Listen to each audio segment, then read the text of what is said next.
Speaking of Hearts, let's go to Tynecastle next. Hearts 2, Aberdeen 0. Bojan Miloski has the ball in the back of the net with an excellent finish in the first half. However, as we mentioned already, it was ruled out for a foul in the build-up. Hearts then take the lead in the second half through a George Grant penalty before Lawrence Shanklin seals the points with an absolute belter. As I wrote in my Herald column, which was out today, I've done a full 180 on Naismith. You kind of have to when you just keep winning every single bloody week. You can't just sit there and go, well, some people do, but you shouldn't just sit there and go, oh, I don't like this manager. I like to be proven right. Hearts, again, it was still another very Naismith game. Hearts were rubbish in the first half. Hearts have only scored 3 goals at Tynecastle this season in the first half.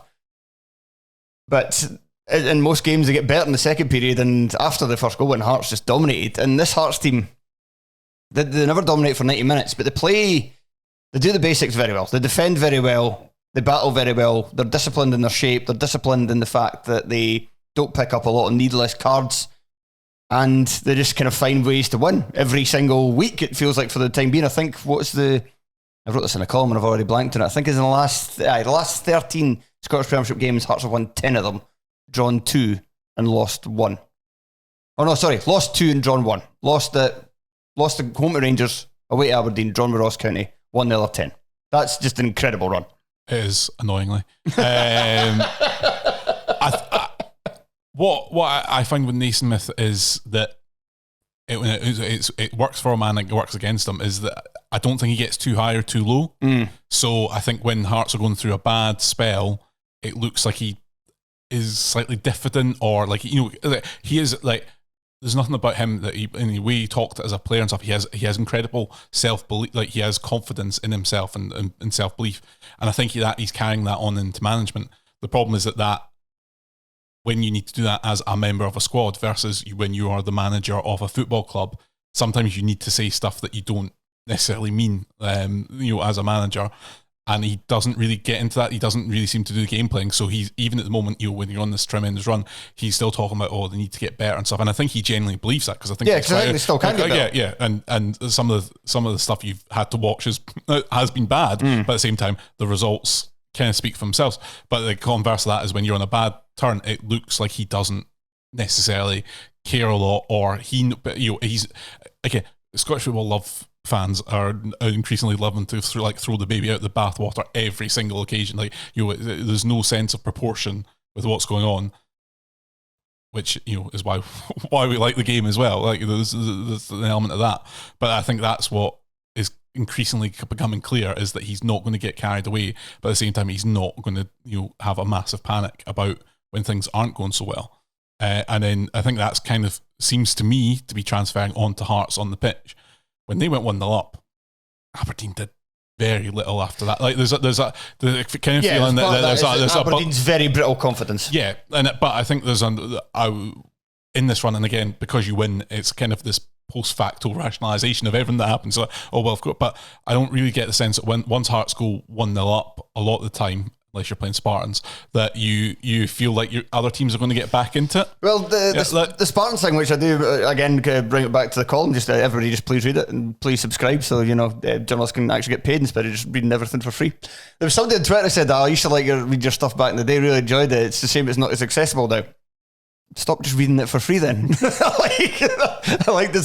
a reason do you work for free? There's a reason the previous company was like, here's a redundancy offer.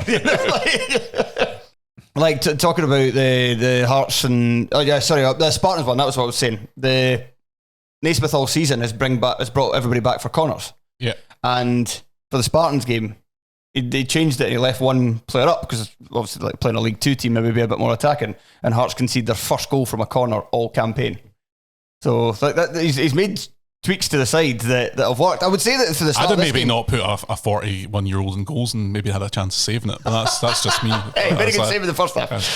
He made a tweak to start this game. He changed the formation. It's been the 3-5-2 for a good few months now, and I think that really kind of helped Hearts, probably saved Hearts' season, when earlier on he wanted to continue what he was doing last year, play the 4-4-2 that he did when he first came in, and that just wasn't really working, mainly because Josh Dinelli wasn't there to partner Lawrence Shanklin.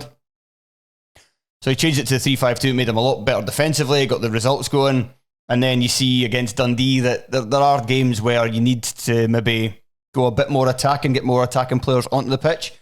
But I thought for this one, and I said it with the Patreon I done with Joel last week, that I thought that Aberdeen would come and attack because Robson had to get a result. Because if he loses that game, I thought he was out. He's not been out at the time of recording, and I'll get to a rant about that very soon. But I thought he's going to go and he's going to try to win this game. And Aberdeen pushed up quite high, pressed quite aggressively in the first half, and Hearts just couldn't really find a way out. And also as well, the team seemed too slanted towards trying to get the ball to Dexter Lembekiza, who was excellent, and he was excellent when he came on against Spartans.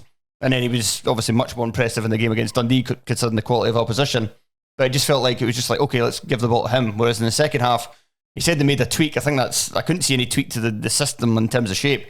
But that's probably what he meant in terms of just sharing. Stop passing it to him all the time. Sharing the wealth around. Alex Cochrane came into the game a lot more in the second period. Hearts were edging it until the penalty, and then after that, it was just complete domination. And what a relief you must be feeling that Lawrence Shankland has returned from his deathbed, his illness, a miraculous recovery, to make it back. Because, geez, I mean, I think we were all worried for him, were we not? Well, yeah, alarm bells were ringing. Yeah, that he chose not to play against Spartans. Yeah. But I think the thing with Naismith is you think of the managers that he's worked under, and you're looking at like Jim Jeffries being the one he started out with, Walter Smith, David Moyes, Steve Clark at the national team as a coach as well, and Craig Levine as well. There are certainly elements of all of those people in his game. He's certainly not a chippy fucker, basically. Well, it's a personality, but I think he was like that before he was 17. But when he was in terms of he's not an all-out attack manager, but he's a very shrewd manager in terms of building shape first and letting everything come from that. But it doesn't mean his teams are boring, because I think of our Hearts, you never get a boring afternoon watching Hearts, I wouldn't say. And he's starting to put together. I mean, they should be. Hearts have got, I would guess, the third biggest budget in the league. They're spending a lot of money. It's not. I don't think it's that much difference between Hearts, Hibs and Aberdeen, but yeah, it might be third. And they are starting to walk the walk with that, and that's what you would hope for. And the other two are being obviously left behind in that respect. But Hearts are now as far ahead of Kelly as they are. Like the gap to Kelly is the same as the gap to Rangers. So it's a substantial. They're really putting themselves out in front. Now, of course, you'll be haunted by last season and the fact that they threw it away. No chickens. But I don't think there's a team that can do it this time. Like Aberdeen, Aberdeen must be 22 points behind Hearts or something like that. 19. They do have 3 games in hand, but still. No. And then Hibs, I just don't think under this manager have got. I mean, we'll say that the Aberdeen manager who did it last time, but I just don't think they have it. And Naismith is obviously, I know he was manager for kind of the last few games of last season, but he's got his feet under the table. He seems to know what he's doing. It would be a surprise to me if they don't. It's also a differently built team in terms of the fact that if Hearts do go through a streaky patch, they can go into games going like, let's just keep a clean sheet and get a result and stop the rot. Whereas last season's team just stopped being able to defend once Craig Halkett went out. They couldn't defend any cross balls. That's a massive improvement in the season. I think by the end of the campaign, they might have been worst in the top flight in terms of goals conceded for set pieces. In the season, they must be best.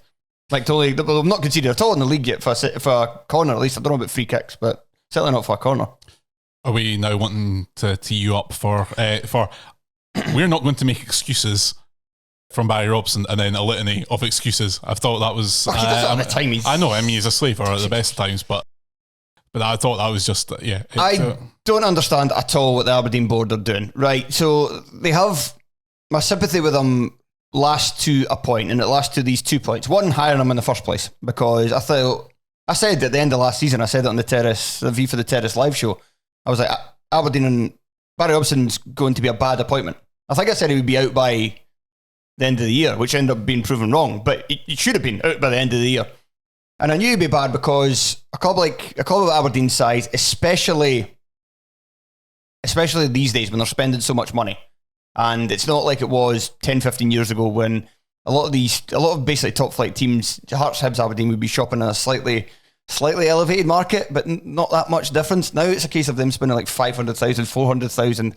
Like I think cumulatively, like this past summer, they must have spent like £2 million at least, depending on how much Leighton Clarkson cost, which nobody really seems to know. I was told like I think it was ABZ's podcast said that it was apparently around about 400,000, but as Tony said, like that sounds like a lot of shite because it sounds like, considering his age and last season and the kind of his reputation, Liverpool would be wanting more. Well, it is potentially that is what they've paid so far, and there's a not inconsiderable amount of lots of that might be a good point, but that's not a £400,000 deal if you're tied to paying significantly more. They're a team that will be going most games, opponents will be sitting in again, so to have such a negative manager, like he built that winning run off of the same football, but it just never seemed to have any sustainability for me.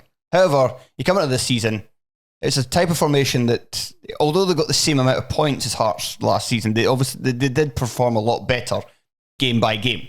And I think that was down to Robson's style of football and knowing how to set up a defence. I was going to say, I know they've not been great this season in the league, but in those type of games, to be able to make sure that you make yourself tough to beat.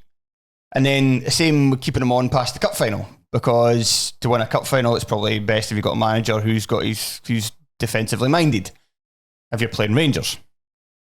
But now that's all done. What are they waiting for? It doesn't make any sense. He's not getting any better. The team's not getting any better. What are they doing?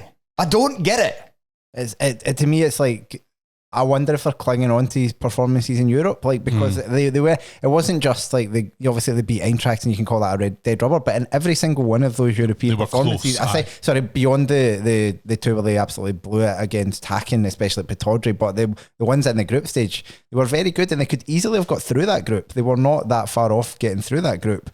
So I wonder if part of it has been that idea in their heads. But you're right. They shouldn't have. It's very easy to say now. They shouldn't have appointed him. I feel most people could see. I believe the club even knew it was a bit of a flash in the pan, a bit of a kind of, like lightning in a bottle kind of thing, like just not something that was going to be replicable. But it's also very hard to do it. Yeah. But you're being paid like how much Alan Burrows and other people are on at Aberdeen. They're being paid good money to make tough decisions. And the tough decision there was to say, thanks very much, Barry. You are going to leave with a glowing CV here. You are going to be a shoe-in for the next decent-sized job that comes up either here or even something in England. But we want to go a different way here. We want to get our guy in, and we want, for the first time since Derek McInnes was in charge, to appoint an actual experienced manager who has done things at a reasonable level. And they've instead took the easy route. And sometimes easy route's the right route, but I think sometimes you have to be bold.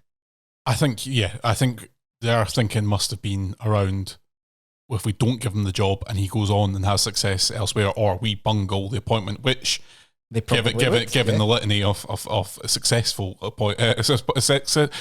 managers in Scottish football, makes it very difficult. But yeah, you're right. It was the easy option, and very rarely is the easy option also the right thing to do. Like, it's very, sometimes it is, but very very rarely is that the case, and they are kind of paying for that now. And yeah, I think there's an element of the performance in Europe were fine because that's how they want to play, against teams that are much better than them. But again, they're not getting the results against Celtic and Rangers in the league to even justify that way of playing, overall. If you want to play defensively, you have to have good defenders, and I don't think they do. I don't think any of the defenders they signed in the summer are good. Yeah, but that relies on having an aligned strategy of who you're buying and the manager who's going to deploy them. And I think so many clubs in Scotland don't have that. The ones that have that position where they even have a sporting director, a lot of them still rely on just your manager and his contact book. So yeah, there's four centre backs at Killie that I don't think I would swap any single one of them for any of the centre backs at Aberdeen, and that's damning for a club who've spent £600,000-700,000 on centre backs this summer.